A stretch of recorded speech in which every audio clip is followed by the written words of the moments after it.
मुस्कुराना जिंदगी का वह खूबसूरत लम्हा है जिसका अंदाज सब रिश्तों से अलबेला है। जिसे मिल जाए वह तन्हाई में भी खुश है और जिसे ना मिले वह भीड़ में भी अकेला है। जय हिंद दोस्तों, डेली करंट अफेयर्स की क्लास लेकर आ गया हूं। तो आशा करता हूं आप सब स्वस्थ होंगे, मस्त होंगे और अपनी तैयारी को जोर शोर से कर रहे होंगे। तो आज बात करने वाले हैं 6 जुलाई दिन बृहस्पतिवार यानी गुरुवार के करंट अफेयर्स की। तो वीडियो को बिना स्किप किए पूरा जरूर देखिएगा। तो चैनल पर आप अगर नए हैं तो चैनल को सब्सक्राइब भी कर दीजिए और बेल आइकन को भी प्रेस कर दीजिए जिससे आने वाली प्रत्येक वीडियो आप तक पहुंच सके। तो चलिए देखते हैं आज का सेशन। तो पहला प्रश्न है, संघाई सहयोग संगठन यानी कि एससीओ के 23वें शिखर सम्मेलन की अध्यक्षता कौन सा देश कर रहा है? तो संघाई सहयोग संगठन के 23वें शिखर सम्मेलन की अध्यक्षता जो है वो नरेंद्र मोदी भारत देश कर रहा है। ठीक है, कौन कर रहा है? कौन सा देश? तो भारत देश कर रहा है। और उसमें भी अध्यक्ष कौन रहेंगे? तो नरेंद्र मोदी रहेंगे, प्रधानमंत्री। ठीक है, बात करते हैं एससीओ। ठीक है, तो इसमें जो है कुल 8 सदस्य देश हैं। पहले 6 थे, बाद में जो है भारत और जो है पाकिस्तान शामिल हुए, जिससे 8 सदस्य देश हो गए हैं एससीओ के, जिनमें चीन, भारत, कजाकिस्तान, किर्गिस्तान, पाकिस्तान, रूस, उज्बेकिस्तान और ताजिकिस्तान। ठीक है, और इसका स्थापना जो है वो 15 जून 2001 को हुआ था। किसका? एससीओ का मुख्यालय पेकिंग चीन में है। ठीक है, बीजिंग चीन में है मुख्यालय किसका? एससीओ का। और जो महासचिव हैं इसके झांग मिंग हैं। कौन है? झांग मिंग जो है महासचिव हैं किसके? एससीओ के। चलिए नेक्स्ट क्वेश्चन देखिए, सेकंड नंबर है, कोल इंडिया के नए चेयरमैन और एमडी के रूप में जो है किसे नियुक्त किया गया है? तो कोल इंडिया के नए चेयरमैन एंड एमडी के रूप में जो है वो पीएम प्रसाद को नियुक्त किया गया है। किसको? पीएम प्रसाद को। कोल इंडिया लिमिटेड की स्थापना जो है वो नवंबर 1975 में हुई थी और इसका जो मालिक होता है वह जो है केंद्र सरकार होती है। ठीक, चलिए नेक्स्ट क्वेश्चन देखिए, 3 नंबर की राष्ट्रीय अनुसूचित जनजाति आयोग के अध्यक्ष पद से हाल ही में किसने इस्तीफा दिया है? तो राष्ट्रीय अनुसूचित जनजाति आयोग के अध्यक्ष पद से हाल ही में जो है वो हर्ष चौहान ने इस्तीफा दिया है। किसने? हर्ष चौहान ने। ठीक है, बात करते हैं राष्ट्रीय अनुसूचित जनजाति आयोग। तो इसकी स्थापना 19 फरवरी जो है 2004 को हुई थी और मुख्यालय जो है वो नई दिल्ली में स्थित है। एनसीएसटी जिसकी स्थापना जो है वर्ष 2004 में अनुच्छेद 338 में संशोधन कर और 89वें संविधान संशोधन अधिनियम 2003 के माध्यम से संविधान में एक नया अनुच्छेद 338 सम्मिलित कर की गई थी। किसकी स्थापना? तो राष्ट्रीय अनुसूचित जनजाति आयोग की स्थापना। ठीक है, और इसलिए यह एक संवैधानिक निकाय है। चतुर्थ आयोग में डॉक्टर रामेश्वर उरांव को जो है अध्यक्ष राष्ट्रीय अनुसूचित जनजाति आयोग के रूप में 3 वर्ष की दूसरे सत्र के साथ पुनः नियुक्त किया गया है। ठीक है, तो जो है हर्ष चौहान के बाद जो है किनको नियुक्त किया गया है? तो रामेश्वर उरांव को। चलिए नेक्स्ट क्वेश्चन देखिए, दुनिया का सबसे मूल्यवान बैंक हाल ही में कौन सा बना है? तो दुनिया का सबसे मूल्यवान बैंक हाल ही में जो है वो जेपी मॉर्गन बैंक बना है। कौन सा? जेपी मॉर्गन बैंक बना है। दूसरे नंबर पर बैंक ऑफ अमेरिका है और तीसरे नंबर पर इंडस्ट्रियल एंड कॉमर्शियल बैंक है। ठीक, और चौथे नंबर पर हमारे भारत देश का बैंक है एचडीएफसी बैंक। ठीक है, जो कि सबसे बड़ा बैंक बना है भारत का और विश्व का चौथा सबसे बड़ा बैंक है। ठीक, चलिए नेक्स्ट क्वेश्चन देखिए, 5th नंबर की प्रतिष्ठित पॉइंट ऑफ लाइट पुरस्कार हाल ही में किसे मिला है? तो प्रतिष्ठित पॉइंट ऑफ लाइट पुरस्कार हाल ही में जो है वो राजेंद्र सिंह दत्त को मिला है। किसको? राजेंद्र सिंह दत्त को मिला है। क्या मिला है? पॉइंट ऑफ लाइट पुरस्कार। तो राजेंद्र सिंह दत्त जो है 1963 में अविभाजित भारतीय पूर्व सैनिक संघ की स्थापना किए और नेतृत्व के माध्यम से अपनी साथी दिग्गजों की सेवा के लिए अपना जीवन समर्पित कर दिया है। ठीक, पॉइंट ऑफ लाइट पुरस्कार की बात करते हैं तो 1990 में स्थापित एक अंतर्राष्ट्रीय गैर लाभकारी संगठन है और इसका मुख्यालय जॉर्जिया संयुक्त राज्य अमेरिका में स्थित है। और पॉइंट ऑफ लाइट उन उत्कृष्ट लोग पहचानते हैं जिनकी सेवा उनके समुदायों में अंतर ला रही है और जिनकी कहानियां दूसरों को अपने समुदाय में जो है और उससे परे सामाजिक चुनौतियों के अभिनय समाधानों की ओर प्रेरित करती है। ठीक, नेक्स्ट क्वेश्चन देखिए 6 नंबर की, स्पेस एक्स ने डार्क यूनिवर्स का पता लगाने के लिए किस अंतरिक्ष एजेंसी के यूक्लिड अंतरिक्ष यान को अमेरिका के फ्लोरिडा में केप कैनावेरल से लॉन्च किया है? तो स्पेस एक्स ने जो है डार्क यूनिवर्स का पता लगाने के लिए जो है यूरोपीय अंतरिक्ष एजेंसी के यूक्लिड अंतरिक्ष यान को अमेरिका के फ्लोरिडा में केप कैनावेरल से लॉन्च किया है। ठीक, तो जो स्पेस एक्स है उसकी बात कर लेते हैं। तो स्पेस एक्स की स्थापना 14 मार्च 2002 को हुई थी। मुख्यालय कैलिफोर्निया यूएस में है। ठीक है, और जो सीईओ हैं एलन मस्क हैं, कब से? तो मई 2002 से। ठीक, प्रेसिडेंट जो है वो गिनी शॉर्टवेल हैं। ठीक है, कौन है? गिनी शॉर्टवेल जो है वो प्रेसिडेंट हैं। ठीक है, किसके? तो स्पेस एक्स के। और फाउंडर जो हैं एलन मस्क और टॉम मुलर थे। ठीक, चलिए नेक्स्ट क्वेश्चन देखिए 7 नंबर है कि उमा छेत्री भारतीय क्रिकेट टीम में चुनी जाने वाली किस राज्य की पहली महिला क्रिकेटर बनी है?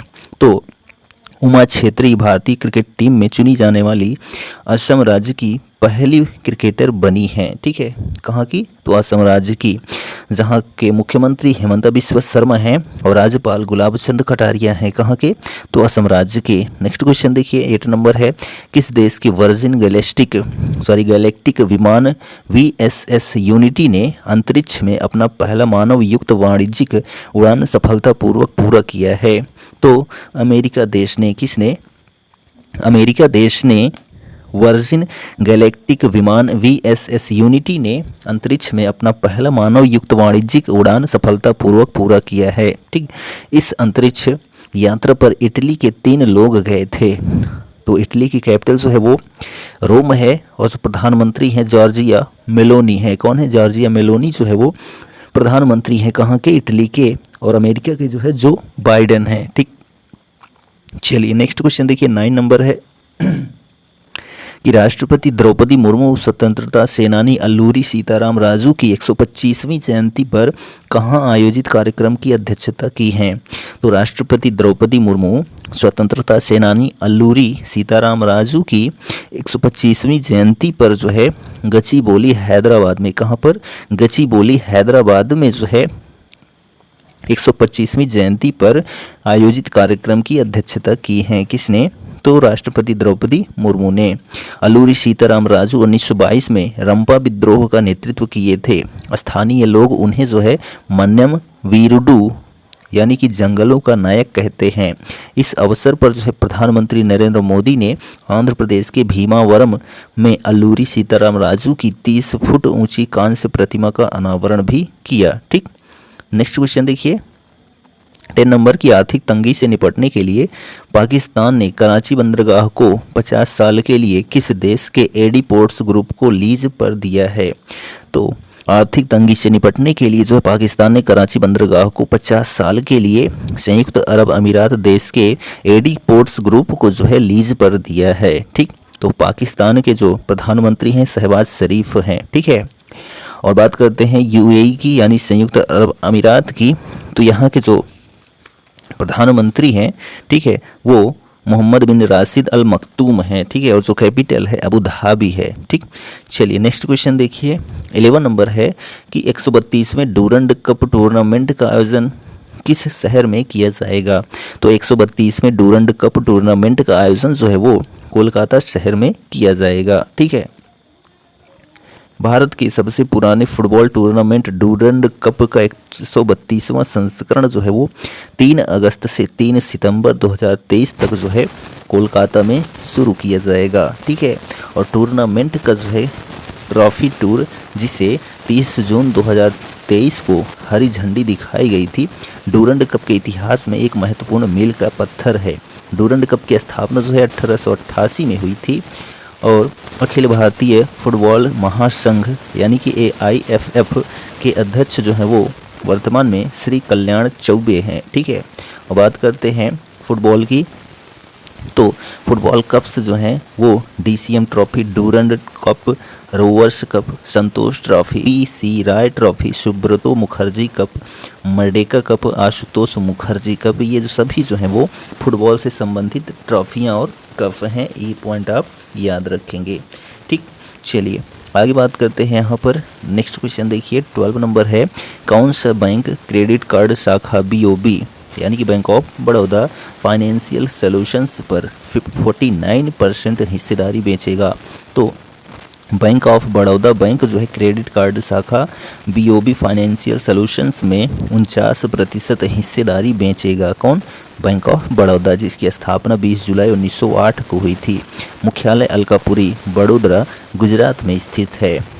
और जो इसके अध्यक्ष हैं वर्तमान में वो पूर्व वित्त सचिव हर्षमुख अधिया हैं। ठीक है, वो भी कब से हैं? तो 1 मार्च 2022 से हैं और वो भी 2 साल के लिए हैं। ठीक, चलिए 30 नंबर क्वेश्चन है कि किस देश ने नशीली दवाओं MDMA को मेडिकल यूज के लिए मंजूरी दे दी है?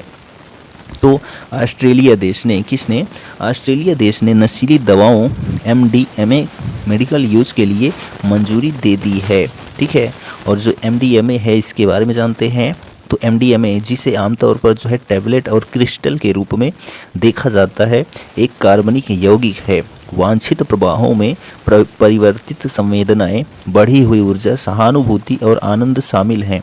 जब मुंह से लिया जाता है तो प्रभाव जो है 30 से 45 मिनट में शुरू हो जाता है और 3 से 6 घंटे तक रहता है। किसका प्रभाव? तो MDMA का प्रभाव। ठीक, नेक्स्ट क्वेश्चन देखिए 14 नंबर है, किस बैंक ने प्रोजेक्ट वेव पहल के तहत डिजिटल सेवाओं की शुरुआत की है? तो किस बैंक ने जो है? तो इंडियन बैंक ने। किसने? इंडियन बैंक ने जो है प्रोजेक्ट वेव पहल के तहत डिजिटल सेवाओं की शुरुआत की है। किसने? तो इंडियन बैंक ने, जिसकी स्थापना जो है 15 अगस्त 1907 को हुई थी। मुख्यालय चेन्नई में स्थित है और जो CEO हैं इंडियन बैंक के शांतिलाल जैन हैं वर्तमान में। ठीक, नेक्स्ट क्वेश्चन है 15 नंबर, किसके द्वारा भारत के पहले घरेलू स्तर पर विनियमित कार्बन बाजार के गठन को मंजूरी दी गई है? तो केंद्र सरकार के द्वारा। किसके द्वारा? केंद्र सरकार के द्वारा जो है भारत के पहले घरेलू स्तर पर विनियमित कार्बन बाजार के गठन को मंजूरी दी गई है। ठीक, नेक्स्ट क्वेश्चन 16 नंबर है, किसके नेतृत्व में 13 सदस्यीय मुक्केबाजी टीम एशियाई खेल 2023 में भारत का प्रतिनिधित्व करेंगे? तो निकहत जरीन और लवलीना बोरगोहेन। ठीक है, निकहत जरीन और लवलीना बोरगोहेन के नेतृत्व में जो है 13 सदस्यीय मुक्केबाजी टीम एशियाई खेल 2023 में भारत का प्रतिनिधित्व करेंगे। ठीक, नेक्स्ट क्वेश्चन देखिए 17 नंबर है, किस राज्य में भारत के पहले स्वदेशी रूप से विकसित परमाणु ऊर्जा रिएक्टर का कॉमर्शियल ऑपरेशन शुरू किया गया है? तो गुजरात राज्य में। कहाँ पर? गुजरात राज्य में जो है भारत के पहले स्वदेशी रूप से विकसित परमाणु ऊर्जा रिएक्टर का कॉमर्शियल ऑपरेशन शुरू किया गया है। ठीक, तो गुजरात की कैपिटल आपको पता ही है गांधीनगर है और जो मुख्यमंत्री हैं भूपेंद्र पटेल हैं और राज्यपाल देवव्रत सिंह कहाँ के? तो गुजरात के। ठीक, नेक्स्ट क्वेश्चन 18 नंबर है, प्रधानमंत्री नरेंद्र मोदी द्वारा जो है अमृत काल को क्या नाम दिया गया है? तो प्रधानमंत्री नरेंद्र मोदी द्वारा जो है अमृत काल को कर्तव्य काल कर दिया गया है। क्या? कर्तव्य काल। तो कर्तव्य काल जो है आंध्र प्रदेश के पुट्टपर्थी में साई हीरा ग्लोबल कन्वेंशन सेंटर का वर्चुअली उद्घाटन करने के दौरान जो है प्रधानमंत्री नरेंद्र मोदी ने कहा कि चूंकि भारत कर्तव्यों को अधिक अहमियत दे रहा है, इसलिए आज़ाद भारत के अगले 25 साल कर्तव्य काल कहलाएंगे। ठीक है, और भाजपा के अमृत काल के नारे को जो है कर्तव्य काल करते हुए प्रधानमंत्री नरेंद्र मोदी ने बताया कि भारत अपने कर्तव्यों को प्राथमिकता दे रहा है। आज़ादी के अगले 25 वर्ष हमारे कर्तव्य काल होंगे। हम आज़ादी के 100 साल के लक्ष्य की ओर आगे बढ़ रहे हैं। ठीक, चलिए नेक्स्ट क्वेश्चन है 19 नंबर की वर्गीकरण, विनियम और उन्नत प्रौद्योगिकियों पर सम्मेलन का आयोजन कहाँ किया गया है? तो नई दिल्ली में। कहाँ पर? नई दिल्ली में जो है वर्गीकरण, विनियम और उन्नत प्रौद्योगिकियों पर सम्मेलन का आयोजन किया गया है। ठीक है, और इसके बारे में जान लेते हैं। तो 27 से 28 जून 2023 को नौसेना के जहाज़ों और सहायक पोतों के लिए वर्गीकरण, विनियम और उन्नत प्रौद्योगिकियों पर सम्मेलन का आयोजन मनोहर पारीकर रक्षा अध्ययन और विश्लेषण संस्थान नई दिल्ली में किया गया। ठीक, चलिए नेक्स्ट क्वेश्चन, लास्ट क्वेश्चन है 20 नंबर, प्रत्येक वर्ष 6 जुलाई को कौन सा दिवस मनाया जाता है? तो प्रत्येक वर्ष 6 जुलाई को जो है वर्ल्ड जूनोज डे मनाया जाता है। क्या? वर्ल्ड जूनोज डे जो है वो प्रत्येक वर्ष 6 जुलाई को मनाया जाता है। और इसके बारे में जानते हैं तो वर्ल्ड जूनोज डे फ्रेंच जीव वैज्ञानिक लुई पाश्चर के रेबीज के टीके के तैयार करने में मिली सफलता की स्मृति में मनाया जाता है। पशुओं से इंसानों को होने वाली बीमारियों के अध्ययन और रिसर्च पर जोर देने के लिए पहला विश्व जूनोज दिवस जो है वो 6 जुलाई 1885 को मनाया गया था। ठीक, तो यह जो है हमारा 6 जुलाई का करंट अफेयर्स कंप्लीट होता है। वीडियो कैसा लगा कमेंट करके ज़रूर बताइएगा, और हमारे चैनल पर आप पहली बार आए हैं तो चैनल को सब्सक्राइब भी कर लीजिए और बेल आइकन को भी प्रेस कर दीजिएगा। ठीक, तो मिलते हैं नेक्स्ट वीडियो में, तब तक लिए जय हिंद।